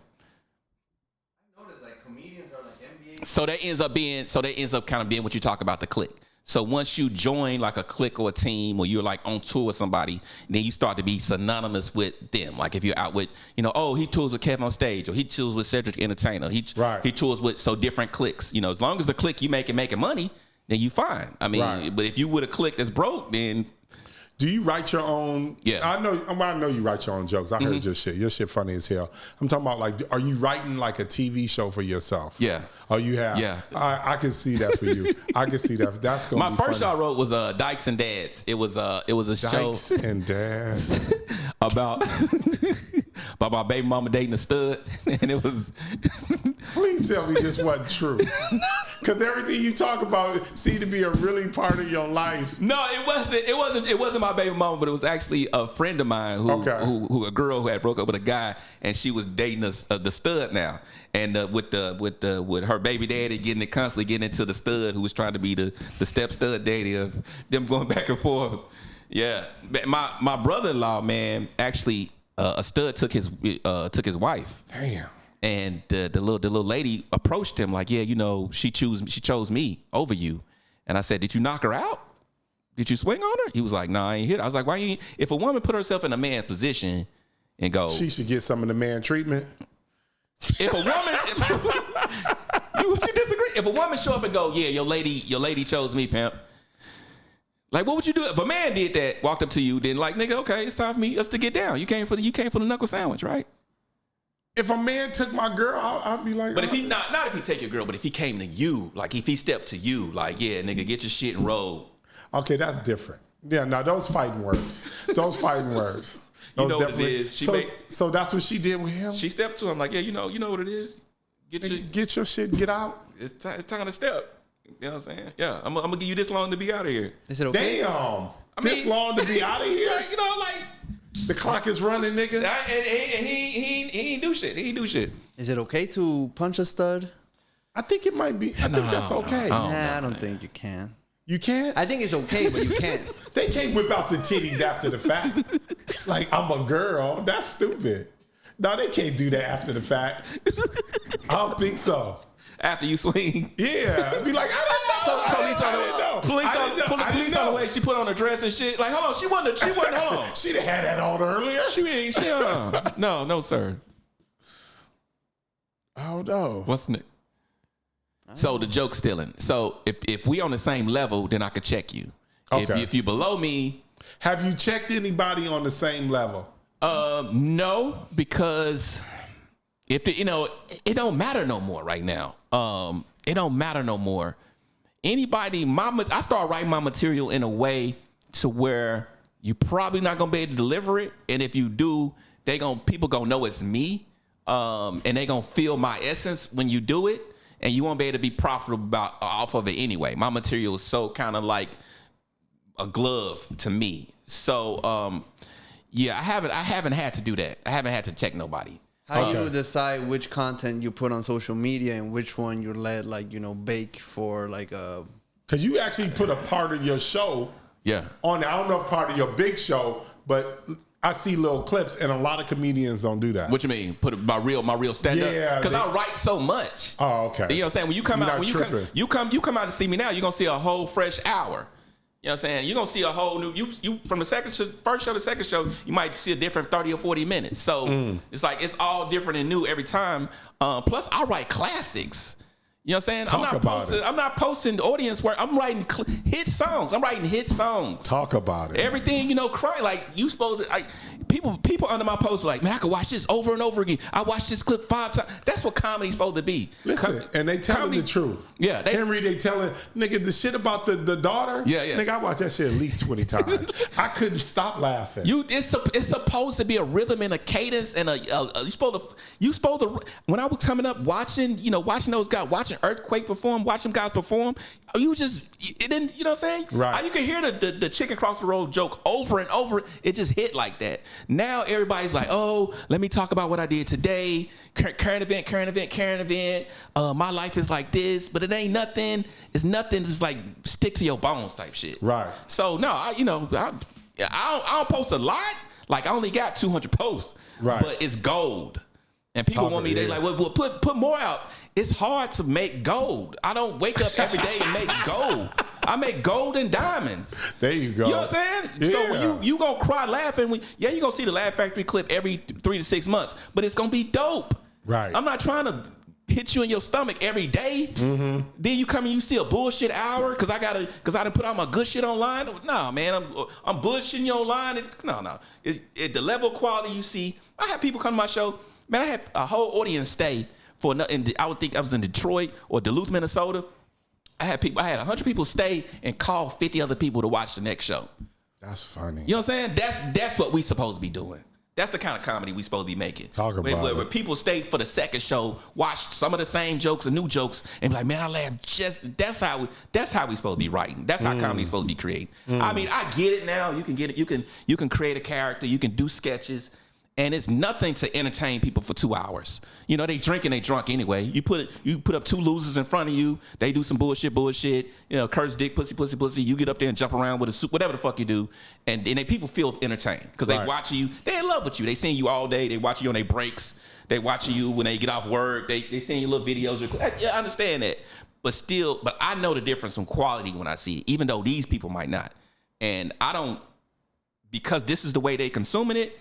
When you start speaking about it truthfully, it make it seem like you're a hater. Like, oh, you hate, that's just the new, you need to get with it. Like, I still come from a place, And I'm going to change and I'm going to evolve, but I still want to pull out quality.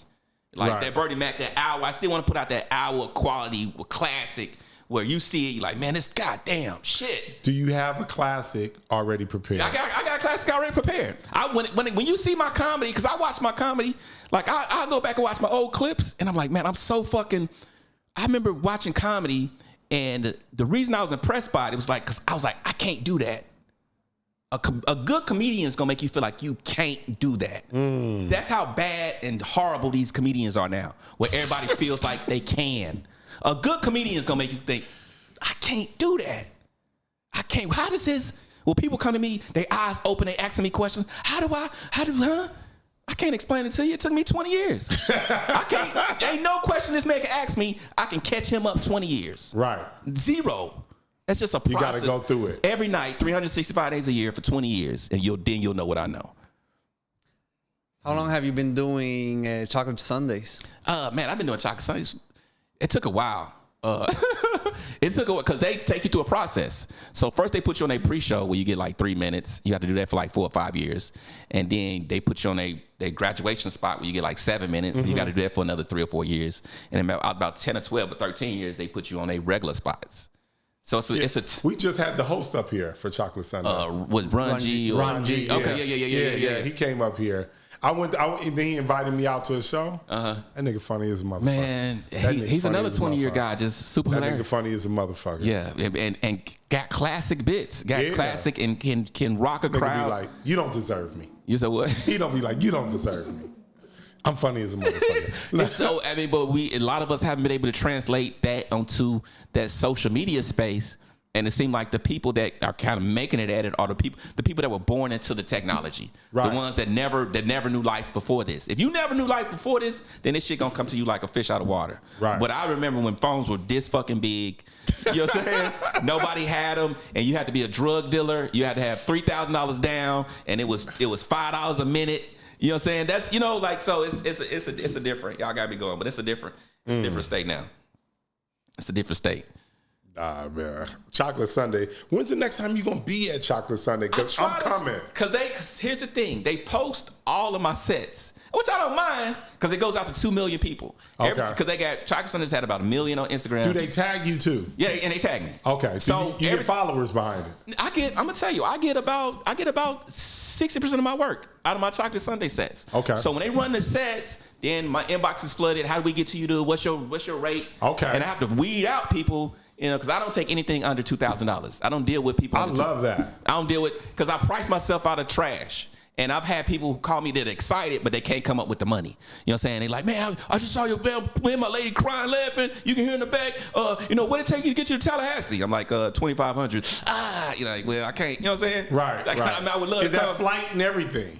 Yes, flight there. I do $2,500. Depending, and that's a huge. If the venue's too big, then it's $5,000. Like you got me coming to a theater or something huge. I need it's 10,000 people in the stand. You like I need to get my money. Because what they'll do is what these promoters will do is they'll call you and sandbag. They're low budget. They're like, man, I got a little small room. We would love you here. Yeah. We'll love you here in come in this motherfucker. God damn. I got a little small room here in Pinnacle Quarter.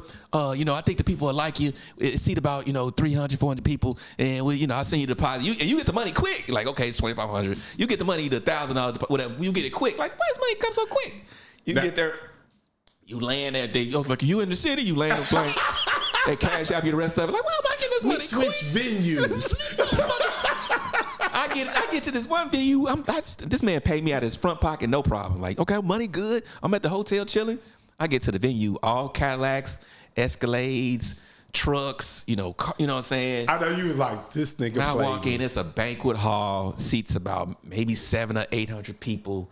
Ticket price is $35 to $50. That's not even VIP. It was a $35,000 night for him. Plus, and they had the little bar set up with food and liquor. This is almost a 40. So when you looked at him afterwards, you was like, I'm gonna bring you back. I know what you think. I know what you think.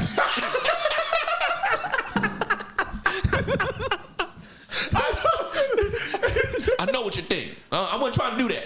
I'm gonna bring you back, and we gonna double the budget. We gonna get you. I'm sitting there like, man, because here's the thing. You burn me for these people have already seen me. Right. So your 800 people have already seen me. I can't make money off of them anymore for another 6 months to a year.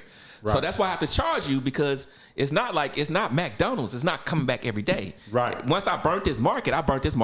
A comedian's not supposed to go back to the same market for 8 to 12 months. Damn. Yeah. So I know you guys usually write material, and sometimes people will literally tour on that material for 2 years. Are you similar to that? Well, when I read the book and you started, you're supposed with current events. So current events, hot topics. It goes current events, hot topics, family stuff, relationship, and then sex. That's how it set go. Okay. You start out talking about current events, hot topics. Your current events is always changing, because current events is always changing. So some people start with local jokes. You go see Cat Williams. He gonna spend the first 10 minutes just talking about, oh, here in Calabasas, da da da da da. He gonna go around the city and write jokes that day, and then walk on stage and tell those jokes about that city that day. That's gonna be 10 to 12 minutes. Isn't that risky from a comedian standpoint? Because I thought you guys gotta like prove that it works, or I guess you guys know. When you famous, they give you they give you like a little. Okay. Plus, people, when you're famous and you're the artist, people love to hear about themselves. It's like, oh, he talk about us. He went to the car wash over there. You know, the dude with the little leg. Like, they get excited you actually paid attention to them. So then the next thing, hot topics, current events. The next thing, relationship, family. So you're just talking about what's going on in your family. That's next. And then next thing is relationship, what your relationship status is with your lady, whatever. Then the last thing you talk about is fucking, sucking. Mm-hmm. So the stronger the comedian, the longer they can go without talking about sex.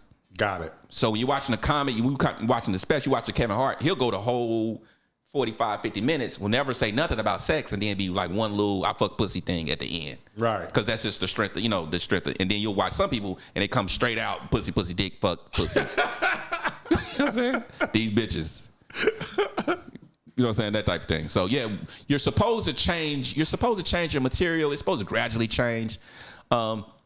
Anybody that say they got a new hour every year is trash. It's trash. It's not gold. It's a new hour. Like, it's some kids it's nowadays, because people just want to have content. They putting a lot out. Like, motherfucker, I did 8 hours. Yeah, but it was 8 hours of regular. It wasn't 8 hours of shit I could listen to over and over again. It was 8. Yeah, I dropped 10 hours. Yeah, it was 10 hours of. I heard that too. I just, I remember them years Cat was putting out, dropping like a new hour every fucking year. And some of them were, See, you like me. Like, I'm not like a huge Cat Williams fan. I like to miss people. Right. I like when Maxwell or Anita Baker or Sade disappear. I like to miss you and then have you come back and go, and then you got this. I'm like, okay, I like that. I like missing motherfuckers. Right. I don't need to see you every day if you're a dope artist. But when you do drop, I'm like, this motherfucker finally. Like, Lil Wayne finally putting out the Carter 8. You're like, okay, let me see what this. But you know what I'm saying? Like, you ain't gotta rate me with your content every day. You ain't gotta do that to me. You know what I'm saying? And most of the shit be trash. When they constantly dropping, like, I got another hour. Like, this shit garbage. Do you think comedians should get a percentage of concessions? No, you're going too far. No, I think we should just get the money. A lot of comedians not even getting the money they supposed to have. Now, a lot of these rooms, so if you're not famous, you're pretty much taking whatever the club minimum is, which is anywhere from $1,500 to $2,500 a weekend. And they're taking $100. And the thing is, it's gotten to the point where they got people begging for those spots. You know what I'm saying? Like, if you're not famous, the treatment is. It's bad. Man, it's bad. If you're not selling tickets, it's humble pie. It's empty rooms. You know what I'm saying? You strike out on like, I open for people, and I'm happy whenever somebody big, Kim or Corey, whoever puts me on a big show. But I still, like, I'm not one of them guys that's like, oh, now I'm on this team, I'm just gonna wait on this man's phone call. I'm still gonna hustle, my own dates and do my own dates. It's just a stark contrast. Have you ever done so well in an opening where it was like, I don't know if this nigga gonna be able to get on the stage? Not that I knew I was gonna be fired. I've had a few times where I was like, I'm about to be fired. That's what they do. They fire you, yeah. If you do good, yeah, you get fired. You get the text, you get the phone call, you fired. Yeah, that happens. Yes. Wait, but do they explain it, or do you say you're fired? You know why the fuck you got fired. So they just say you're fired. They don't. That's crazy. Well, you just don't get. So how they do now is you just don't get more dates. So you might be touring with somebody, and they like back in the day. back in the day, a long time ago, they would just give you the date. The artists would just give you the calendar and go be in these places. Right, so you could plan your own travel, however you was gonna do it. You just knew to be there. Right. Now their management would just kind of give you like 2 or 3 dates at a time to kind of spoon feed you, breadcrumb you dates, and then if you fuck up on one of them dates, then all of a sudden you just don't get no more dates. So fucking up on one of them dates is doing too well. You're doing too well. If they think you grandstanding, if they think the people love you more than they love them, it's just anything. You get more chicks than the headliner. You getting too much attention. Anything could set a person off. Anything could set a person off. That's anything could set a person. So what I would do is usually when I'm opening for somebody. Now some people cool. I've heard. I was told a person that was cool that ended up not being cool. But most of the times, the people that motherfuckers was told me was cool, they was cool. Like when you go up in front of this person, don't even worry, have a good time. They don't give a fuck what you do. They not even paying attention. But sometimes that person, they hear them people crying. And there are people out there like, nah, get this nigga the fuck. So if I'm opening, if it's a 2-man show and I'm opening something, I'm opening for you. Right. And I know your comedy. If I'm murdering, if it's just one of them nights where I'm just on fire. Right. And I'm doing 30 minutes and they just, oh God, they out of their seats. I'll pull up at 22 minutes. Oh, okay. At 20, if I'm just smoking them, like it's just hot, it's early. These people just like, man, who the fuck is this? We don't know this guy. God damn, I'm just hitting him in a way where it's just one of them sets. I'll pull up at like 21, 22 minutes. I'll slow the jokes down, start doing the paces, give the person a shout out, whoever they came to see. Damn. Okay. Reset the room, calm them down. Oh, man, we're gonna have a great show tonight. Maybe do a little crowd work. Then do. It's ways to back off of it. And they appreciate that. And then pass the mic. Yeah. It's ways. So yeah, it's ways. I've done it. I've made the mistake of like having my elbow on them and me and this one, I ain't gonna tell his name. Me and this guy had gotten into an argument. The dude I was opening for. Okay. And he kept talking to me like, oh, you ain't that funny. Because I was bumming in front of his crowd. I was bumming in front of his crowds. His crowds just didn't like me.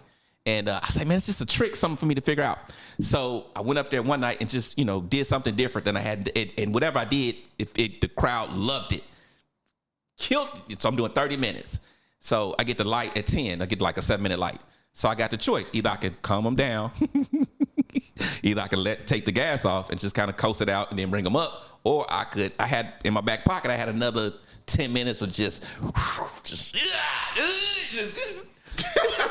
So I'm up there, I look at the liquor, took a drink, and I remember this motherfucker telling me I wasn't funny. Yeah. Nigga blazed it. Standing ovation. Then follow that. Walk off stage. I look back and I'm thinking like, okay, he the big dude. He gonna get him, and he got him. But it probably took him about 10 minutes. It was 10 minutes of just. And I was like, yeah, I'm done. It was 10 minutes. He got him because he was the man. Yeah, I got fired. Of course, I got fired.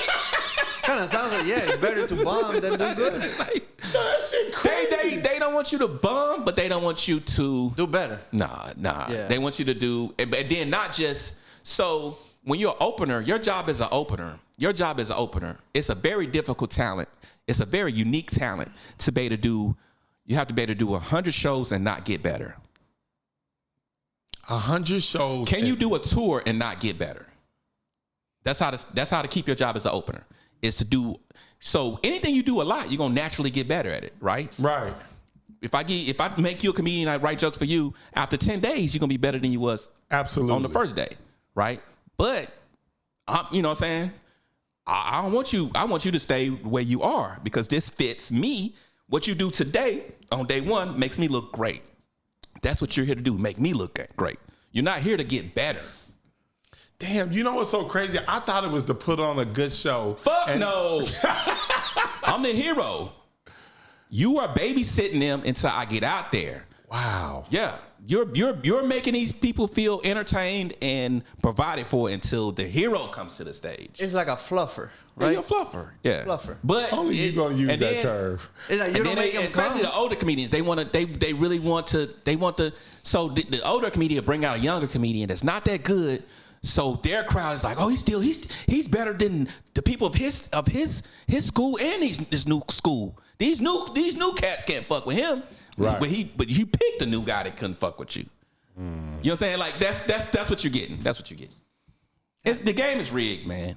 But that's fucked up. It's fucked up when you find out too late. Because somebody lied to you and told you that, no, this person cool when they not cool. If I'm friends with a guy and they tell me they open for this person, and I know the truth, I'm like, yeah, just make sure you do this, and you'll keep your job. That sucks. How do you pierce through if you get your own crowd? You got to figure out how to get your own crowd. Okay, that's the only way. You got to get people to come. That's why I'm like, nigga, I need y'all to come see me. When you see pay to see me. You know what I'm saying? Yeah, support me. If you see me on the show, you see me with somebody, that's cool. But I need people to buy. If you see me somewhere and it's just me, pay to see me. You don't come to see me with somebody else and tell me how great I am. Because people do that. They'll tell you. I've been standing beside famous people and they go, you were the funny, but you won't pay to see me. You know what I'm saying? You'll stand here and tell me how great I was in front of this person, but you're not supporting me with your dollar. Right. You know what I'm saying? I need you to pay to see me. If you're truly a fan of mine, then go to my website or go to my page and buy tickets to see me or pay to have me come to perform for your friends and your family. You know what I'm saying? Through money, not just through, oh, yeah, you was good, that type shit. I've noticed, like, from the Cat William interview, and I hang around with comedians, they're like NBA players. What you mean? There's a lot of competition. Yeah. There's a lot of hating within each other. It's like, he's good. He has, like, a big following, but he cannot fuck with me type shit. It's like, I was better than him. It's just because of this. The thing, when I hear that, ticket sales is the new talent. Talent is not talent no more. Ticket sales is the new talent. So I don't go with who's funny and who's not. Who's funny is who the audience is paying to see. That's just period. Now, the laugh standard, here's the laugh standard. A good comedian is going to get 2 laughs a minute. The better you get, you'll get up to, when you're really good, you'll get 4 laughs a minute. The excellent comedians like a Cat Williams or Mike Epps, the moment they start laughing, they don't stop laughing until you leave the stage. That's the laugh standard, right? So if you apply that to some of these people, you can see they're not really good. But they're selling tickets. Clubs don't matter. It don't. I've seen some great comedians perform for empty rooms, so we don't even count that no more. I've seen some amazing fucking comedians performing for chairs. So the new talent is getting people to come. And the best way is social media. Now is the best way is social media. Or, going to Walmart and pouring milk on your head. You got to go viral some kind of way. You gotta go viral, and you gotta, people have to love you. But that's the new way, is to get people. Do you have that thing that makes people want to come and sit in front of you and have you be their good time for that week?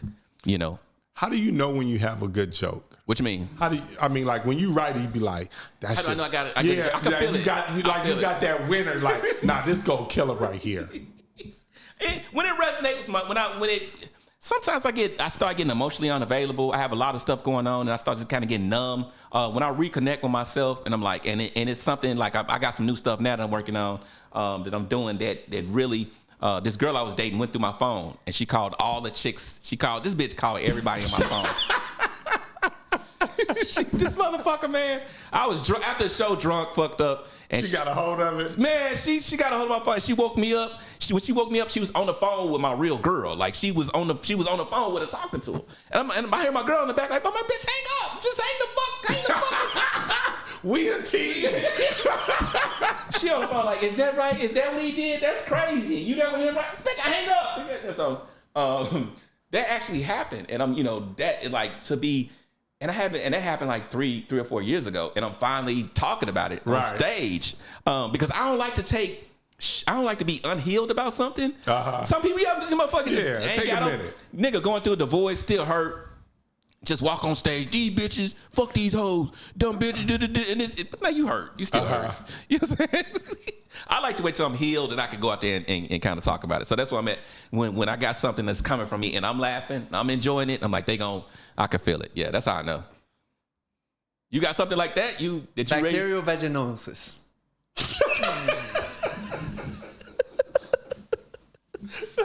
You talking about BV?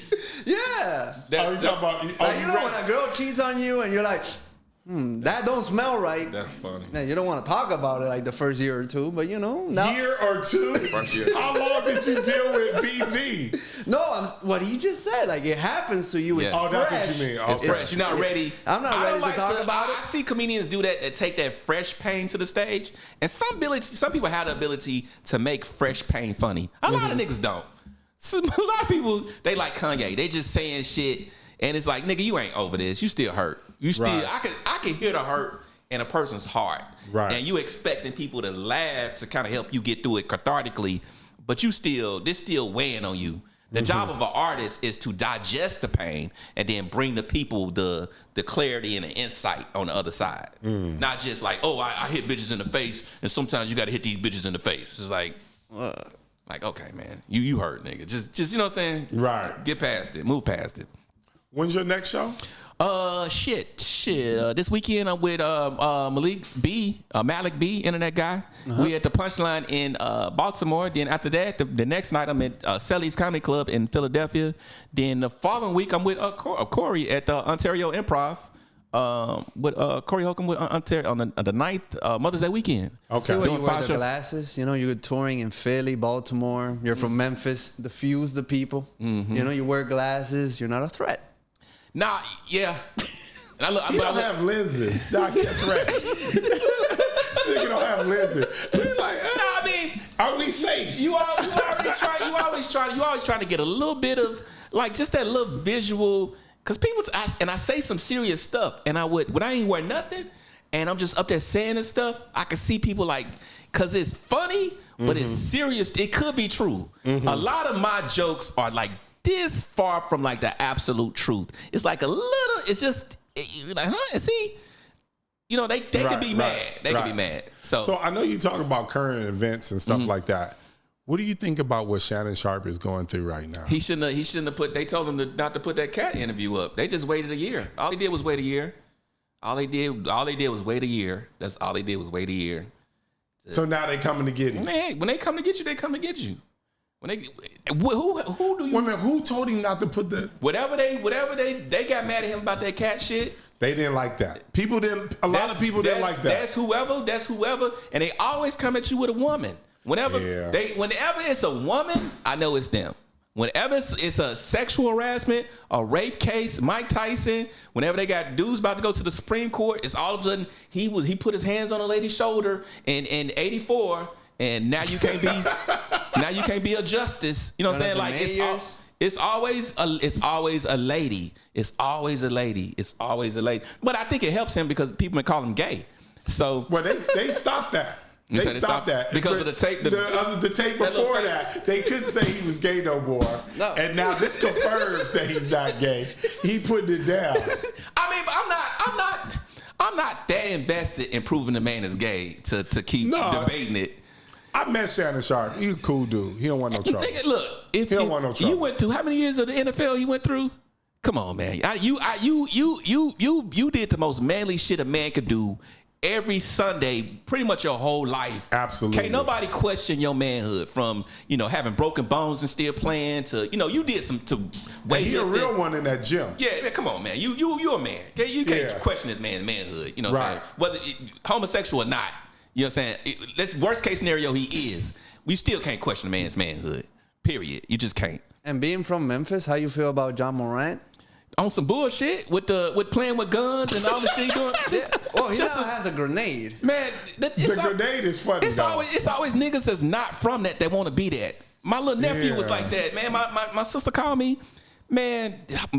Mother got a doctorate, live in a fucking mansion, three Lexuses outside. This nigga going to the hood, pulling out guns, fighting people, getting shot at, going and finding trouble. Don't want no parts of the luxury. Don't want no parts of the good life. He want to go and beat. They trying to prove. She was like, "What?" I was like, "Some boys like that. They hate you. Try to raise them the right way, and they just think that's cool." I came from it. Right. You know what I'm saying? My grandma was in prison. You know what I'm saying? Damn. People, drug addicts, drug addicted. Talk about it. Crack, cocaine, alcoholics, everything. I was around it. It ain't cool. No, man, I did a little jail time in my younger years, bullshitting on, you know what I'm saying? Back and forth, little dealing and dabbling, but once I got of age, I knew that shit wasn't cool. Like, okay, it's time to stop. It's the people that don't experience it that they think like, oh, this would make me hard. When you come up in that, like I got out of jail. I was in jail a little bit when I was a kid, and I got out of jail. My cousin thought it was so cool. He went and joined the gang. I was like, nigga, this nigga cleaning mirrors in jail and mopping floors and eating bullshit off a tray. That shit is not fucking. This ain't no cool shit. Fighting every day, that ain't no cool shit. Right. You know what I'm saying? This nigga selling dope out there. It's like, man, you got a mother that love you. You got all the clothes you want, but he a single mother son. Mm-hmm. He want to be a gangster. Like, man.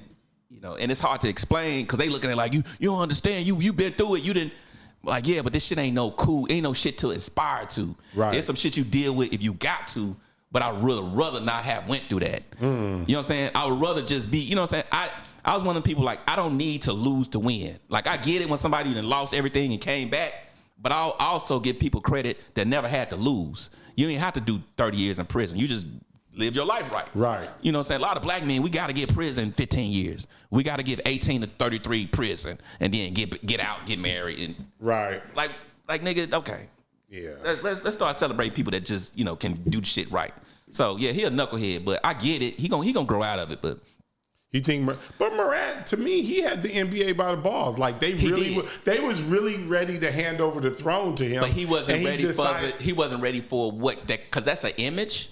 You know, Iverson showed that you could still have that thug image and still do it. Maybe he just didn't have the right mentorship or the guidance shit. The same thing happened to what's his name, the guy in Chicago, Derrick Rose. You know, where the NBA was ready to kind of give it to him, and different stuff start happening, and just, you know, kind of just not lining up right, getting injuries and getting hurt. Right. And then once that eye of the sky looks away and they find another person, they don't look back at you. You know what I'm saying? Shea took his spot. You said what? Shea. Okay. The OKC guy? Yeah. That's what happened. You think so? He has the commercials now. Yeah. Once that eye of the sky, once they look at you and they think it's you and you choke or whatever you do and they look away, you ain't gonna get to look back. So now you're not getting the calls no more. You ain't getting the little helping hands no more. Y'all ain't winning the little, you know what I'm saying? You don't get it. Like Kaepernick. I'm gonna tell you, when Kaepernick when he lost that Super Bowl, he threw that one pass and he lost that Super Bowl, it was done. Because the whole league started game planning toward him. I think he choked. We needed somebody to protest, but it's almost like he was leaning on it in a way. It's like, okay, you've done enough for the people. Get back to playing football. Right. And he couldn't make the switch. Like, okay, you did enough activizing. Let us fucking do that. Right. You do this. Just go back to. Well, you know, his girl just put out a comment. He's still practicing. Yeah, he's still practicing. Okay, I'll sit there. Right, come on, man. I was sitting there like, please. But it's what you said. The movie was too far. He went too far with the movie. Like what you said, were people who don't come from it, they want it. Adopted by white parents. Now he's saying like what they did was wrong and all that shit. Yeah. I mean, I was raised in it. You know, I remember going to see my grandma in prison. I remember going to see my father in the crack house. I remember my mama being drunk. I remember them, shooting up the house. I remember being in it. I remember being in it. And seeing the chaos and, living on the street where it was fights every night. Every night you could walk to the same spot on the street and see two people fist fighting damn near till somebody fell or, got a, whatever. So coming up in that, I was like, this ain't fun. Like this, and I could see them portraying it on TV like, oh, this ain't no cool shit to live in though. This ain't no cool shit. So you trying to emulate this or act like you, and most real killers and gangsters I know that people do it don't behave like that. Yeah. Most killers that I know that I've seen, would never. Yeah, they quiet. They quiet. They quiet. Yeah, they quiet. Like when you always know when you like walking into an ass whooping when the other dude be over there just calm as a motherfucker. He's like, oh yeah, this ass whooping coming. I be sitting there, I be like, leave that nigga alone. That nigga he want all the sport. He ain't saying nothing. He ain't stood up. He ain't worried or nothing. It's an ass whooping coming. I saw one of my friends get beat up like that because they used to fight. They used to fight in the bathroom. And just a shit talking dude. Right. And he was talking shit to this quiet dude. This quiet dude didn't say nothing. So we back in the day, we were going to the bathroom. Everybody going to the bathroom. Right. Can't nobody see nothing. You see like a little group of kids rushing the bathroom. So they say, oh, Bob, your friend are fighting. You gonna help him? I was like, if it's one-on-one, I can't help him. Right. I walked in there and it was just him, one-on-one with the little quiet dude. The quiet dude knocked him out. It was very smooth, very polite. Put him on his back. Back to lunch. Yeah, man. She said, walk out. I said, man, you gonna get, this ain't the life. I'm telling you, the quiet people that they just to themselves, walking into an ass whooping there. Yeah, every leave time. them niggas alone. Goddamn right. Hell yeah, for sure, man. But shoot. Thanks for coming, man. Man, no problem, bro. It's been great talking to you. No, it's been awesome, man. I feel like you already a part of the family. Man, thank you very much. Anytime you in town, okay. And even if you have your shows or anything like that, just send it to us, and we will absolutely repost it. I'm at Upstairs Comedy Club on the 13th. That's a new comedy club they got. That's out here. I'm on the 13th, and then I'm at the Miracle Theater on the 22nd. Okay. In Inglewood. That's some hood nigga shit. So yeah, that's where you gonna see me get down and touch 22nd? 22nd, yeah, Miracle Theater. I'll share on my page. Yeah, if not, shoot, text me and let me know you're gonna be there. I'll go to the Inglewood one. Yeah, come on down. Yeah. Come on down. It's gonna be black folks. Yeah, I might have to bring my gun with me. Man, so last time I did the show, there was a fight. It was a lady in the crowd. I guess she was cheating because it's like a little theater, right? And again, I guess she was cheating on her man, and he saw her in there, and he came in there and started whooping her ass in the man. I was like, man, you niggas.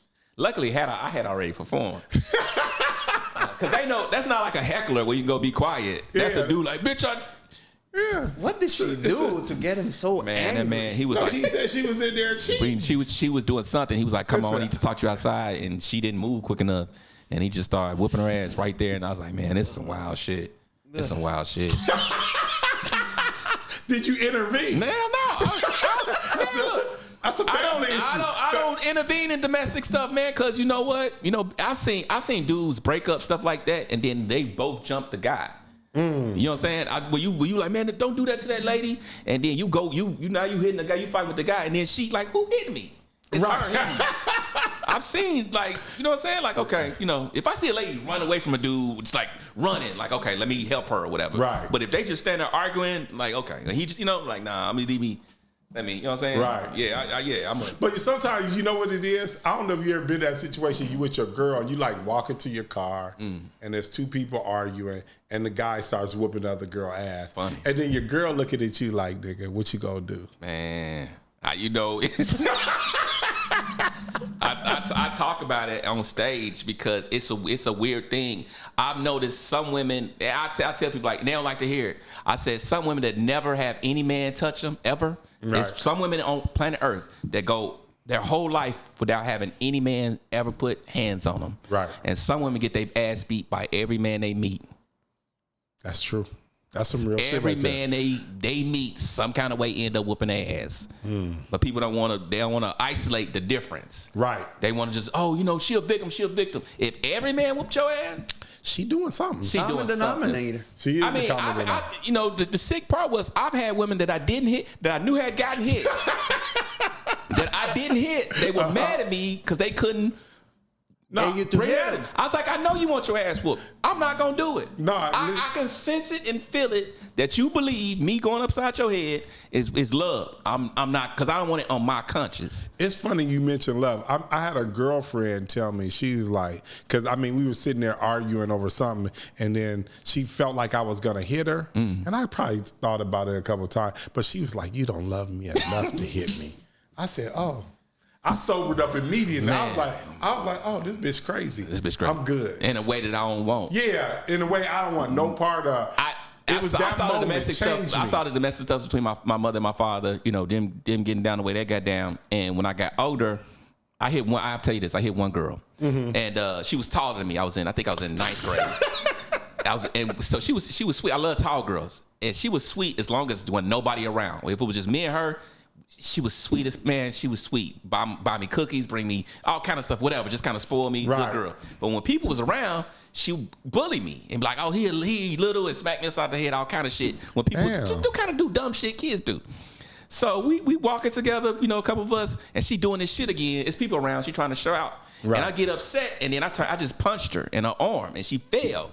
And I stood over, and I felt a rush. I was like, oh, okay. I feel like I sent whatever it is. Right. In that moment, I was like, okay, yeah, we got to break up. Because I was like, it's going to get to the point where it's like an adrenaline and an excitement. Right. I could see how it could be addictive. And next thing you know, now you just doing it just to get that rush, and they haven't even did nothing. You just trying to find a reason to do it. So I was like, yeah.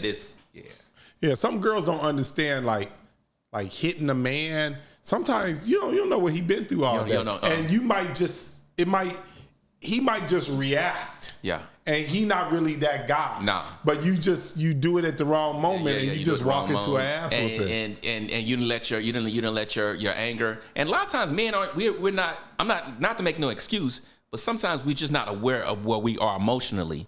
And you might be teetering a little higher than what you know, and if you just the motherfuckers just leave you alone, you have time to calm down, decompress, and get back to your feelings. But you becoming a hope, you don't even know it. Right. And this person constantly picking you. Like my first baby mama, she would just be like, she wouldn't be happy until she got me when I was just like calm and trying to, you ain't nice, motherfucker. I know who in there, blah blah. She'll just keep until she hit the right combo, and I'm like, oh yeah, you right, bitch.